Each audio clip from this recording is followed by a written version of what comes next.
group, we have identified that Kayla has 4 development issues: physical development, brain development, moral development, and social development.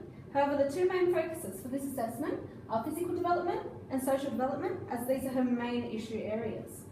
So, for physical development, Kayla has early physical maturation, which results in her having a negative body image and low self-esteem. So as a result, we've suggested that she take art classes to draw the female figure and learn that there's nothing to be ashamed about having a mature physique. And then we've also suggested that she get involved in sports, such as basketball and netball, to take advantage of her height. For her social development, Kayla's parents have limited English skills, so we've suggested that they see the school counsellor for translator services and also to talk about Kayla, discuss her issues and so on. Kayla is withdrawn, so I've suggested that she might work better in groups, as she'll come out of her shell and be able to discuss openly and freely. We've also suggested that she see a school counsellor to discuss any issues that she may be having. Kayla also wants to do well in uni, so I've suggested that she see the careers advisor to discuss her university options and to organise perhaps some tutoring on the side so that she can learn efficiently. As her family is struggling financially, we should refer them to Centrelink and let them know about the HECS benefits for students at university, so Kayla will be able to attend uni when she is older. Her other 2 focus areas are moral development issues and brain development issues. For her brain development, Kayla is forgetting class content, so I've suggested trying different teaching methods to help Kayla to learn more efficiently. As she's struggling with math and science, these are high cognitive load subjects, so we've suggested perhaps some tutoring to allow her to learn more effectively. With her moral development, Kayla associates with students that are reprimanded for drug use. This can also be connected to social development. So to combat this, we've suggested that she talk to the school counsellor to figure out why she is hanging out with these older students, and we will need to tell her parents, as we have a duty of care. We should also talk to Kayla and see what she thinks about the situation. Kayla tends to skip classes, so we should also talk to Kayla and work out why she is skipping the classes, and talk to other staff to see if she is skipping their classes too and why she might be skipping them. Thank you very much. Understanding the key developmental issues. Starting with a physical developmental issue, and in Kayla's case, it's strongly related to the early maturation in girls. Risks associated with early maturity in girls include depressed mood, negative body image, eating disorders, substance use, school problems, and even conflict with parents. Difficulty to maintain friendship. Girls who exhibit obvious signs of physical maturation may find it difficult to maintain friendships with same-sex peers who have not developed at a similar rate. Poor academic performance. Early maturing girls are more likely to exhibit poor academic performance in high school than on-time or later maturing peers. An earlier initiation of smoking and drinking. According to Windsor and Eitel 2002, earlier pubertal development is strongly associated with an earlier initiation of smoking and drinking. And finally, seeking the attention from older boys, and that's due to the sexual maturation. Many girls who find boys of their age sexually not mature and responsive try to seek the attention from older boys, as sex maturity between boys and girls occur at a different age. In a complicated and rapidly changing social situation, the adolescents find it difficult to make social adjustments with other sex. Social development issues, and these can rise due to poor social skills, low attachment to school, peer relationships, and community-related factors as socioeconomic disadvantage. Section B. Developmentally appropriate intervention strategies to assist Kayla. We will demonstrate the use of a variety of strategies which address both physical and social development issues in order to increase Kayla's success at school. Physical development. First of all, we would recommend the teacher to organize art class which involve drawing and sketching of a mature female figure. This is a great opportunity to explain to the whole class that early maturation is positive and normal, and that Kayla should not feel ashamed about it. It is important to encourage every student to be aware and recognize the physical development that they are experiencing at this stage. Secondly, we would suggest Kyla to actively participate in sports such as basketball and netball. Kyla would be able to take advantage of her height, and since she excels in sports, she would be able to build her self-confidence as well as gaining recognition from her peers. Social development. We would recommend Kyla to have counseling session with the school counselor since she is withdrawn from her peers. The school counselor should ask how Kyla feels about herself in an attempt of understanding her emotional issues.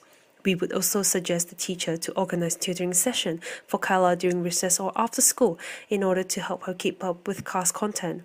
Furthermore, we would recommend Kyla to participate in group study and encourage her to work in groups for classroom activities. This approach would allow her to gain more understanding about her peers, thus building her social network in the classroom. Her peers would also feel more comfortable to approach Kyla in daily conversation. We would also suggest Kyla's parents to have a talk with the school counselor regarding Kyla's situation and their family financial issue. School counselor could educate them about Centrelink, which offers free translation services. This is a plus point since her parents have very limited English language skills. School counselor could also arrange an appointment with a career advisor in order to discuss the university options for Kyla and therefore motivating Kyla to study hard and do well at school.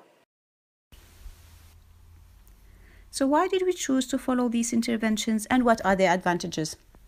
Early intervention can prevent or deminiaturize the development of problem behavior, including antisocial behavior, according to Homel 1999. In fact, early intervention can prevent, and prevention is way more efficient rather than reacting after a problem. As we understand the powerful influence of peer relationships and the strong desires that adolescents show to have a sense of belonging and being accepted by a group, those adolescents often get engaged in different activities that influence their behavior as they develop moral judgments and values.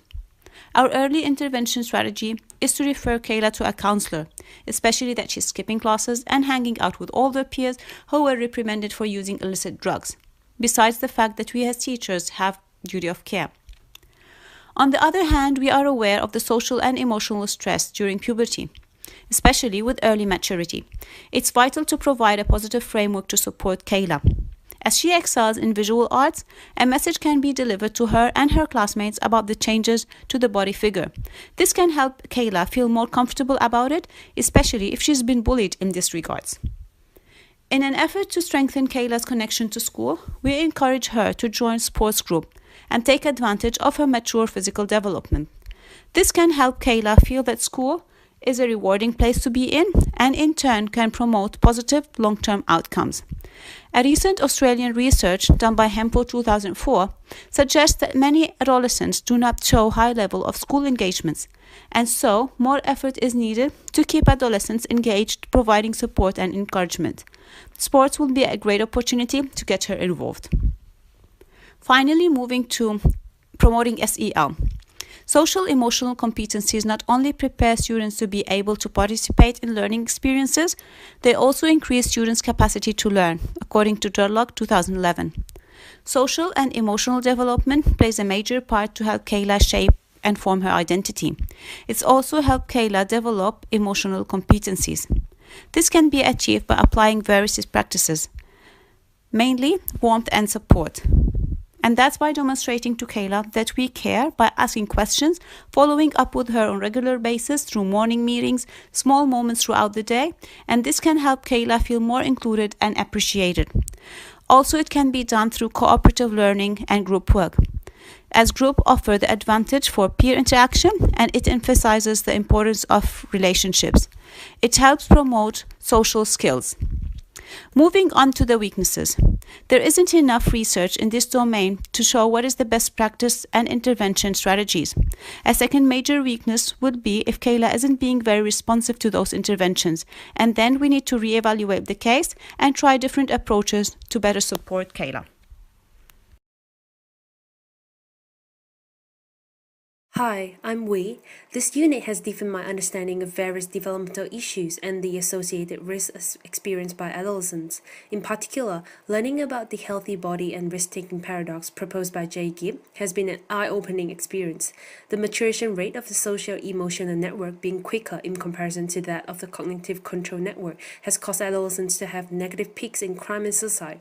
As a teacher, this knowledge allows me to be mindful of students' emotional regulation within classroom management, as well as supporting their well-being and safety by using specific strategies, such as directing them to school counselor and informing them that it is normal to feel anxious and mood swings at this stage.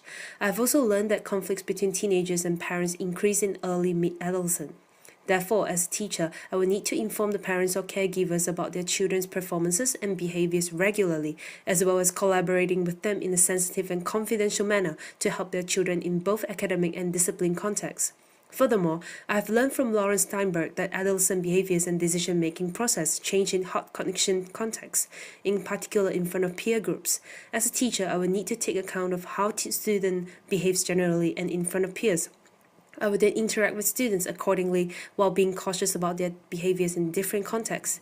In addition, learning about brain and cognitive development has influenced my lesson planning in mathematics. Since math is a high cognitive load subject, it is important to establish solid schemas to help students to feel in visualizing connection between core ideas and their components, such as the mathematical definition and knowledge in problem solving.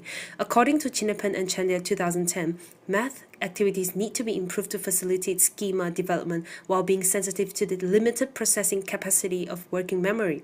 Thus, I will incorporate this idea along with appropriate scaffolding in lesson planning to ensure effective teaching. Lastly, this unit has allowed me to experiment with all sorts of softwares and technologies, especially Powtoon, in making an engaging educational animation video.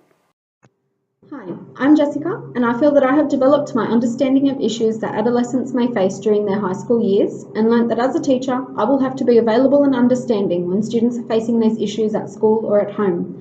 Strategies that I have learnt include referring the student to the school counsellor, as well as helping them to feel good about themselves. These strategies will allow me to implement proper procedure to help a student in a professional manner, as I have a duty of care to assist students who need help dealing with developmental issues such as cognitive and physical development. I have learnt that it is important to work in a sensitive manner and to take student and parent and caregiver confidentiality very seriously, as I could be reprimanded if I do not follow procedure. Learning about adolescent cognitive development and understanding how they learn has made me think about how I will implement this knowledge into my teaching. I will incorporate knowledge that I learnt about their cognitive load and their working memory, and will present content in a way that will ensure the best possible learning experience for the students. I also learnt about the physical development of adolescents on their journey through puberty, which I found particularly interesting. This unit made me understand a lot of my personal experiences in high school when I was bullied for going through physical changes earlier than my peers were. By learning that early physical maturation in females generally results in negative body image and bullying, it helped me to understand and put into perspective the ways that these changes are viewed as negative by adolescents, as the changes are foreign to them. As a teacher, I would like to strive to see females with early physical maturation feel good about themselves, and to embrace their mature physiques and to focus on the positives of emerging into adulthood in order to reduce the negativity towards body image in the school I work in. I would be able to implement the knowledge about cognitive and physical development in my science lessons to better explain why these biological changes occur during puberty and that they are completely normal. As science has a high cognitive load, I would structure my lessons effectively to ensure that students are able to learn at their own pace and through multiple learning methods. Hi, it's Najla Mikhail. It was great that adolescent development was one of the very first units to start this course. I've learned a lot on a professional level and personal level as well. This unit gave me an in-depth understanding for adolescents' development. How my role as a teacher is to provide supportive, protective environment to lower the risk factors and promote resilience and help them cope. Starting with their physical development as they reach puberty, I've learned that not all young people are comfortable and prepared for these transformations, which in turn can develop into serious problems, especially related with early and late maturation. Moving on to the brain development, it was really interesting to learn about the brain development stages and how the amygdala sorts of overtake the executive function of the brain, which develops to its full maturity at a later level. And this has influence on their behavior and decision making. This motivates me as a teacher to prepare more engaging lessons. So in business studies and commerce, this can be applied by giving interesting case studies that they can relate to and by integrating technology. Also, I've learned about the changes in the cognitive development as they develop their ability in reasoning and thinking. the different practices that can be applied to avoid cognitive overload through using different channels to deliver information, building upon previous knowledge, and giving them time to master new information. It was surprising to learn also about the great influence of peer relationships, and as a teacher, I need to be aware of the students' activities and friendship groups. Another issue that I found very touchy is that at any stage, a percentage of students in my class will be classified with mental health issues at very severe levels. As a teacher, I need to be alert of any signs of mental health development issues and be ready to provide support and seek proper intervention strategies as counselors and so. Finally, I was engrossed with the social emotional learning practices, which have great impact on building on adolescents' competencies and core skills. Thank you.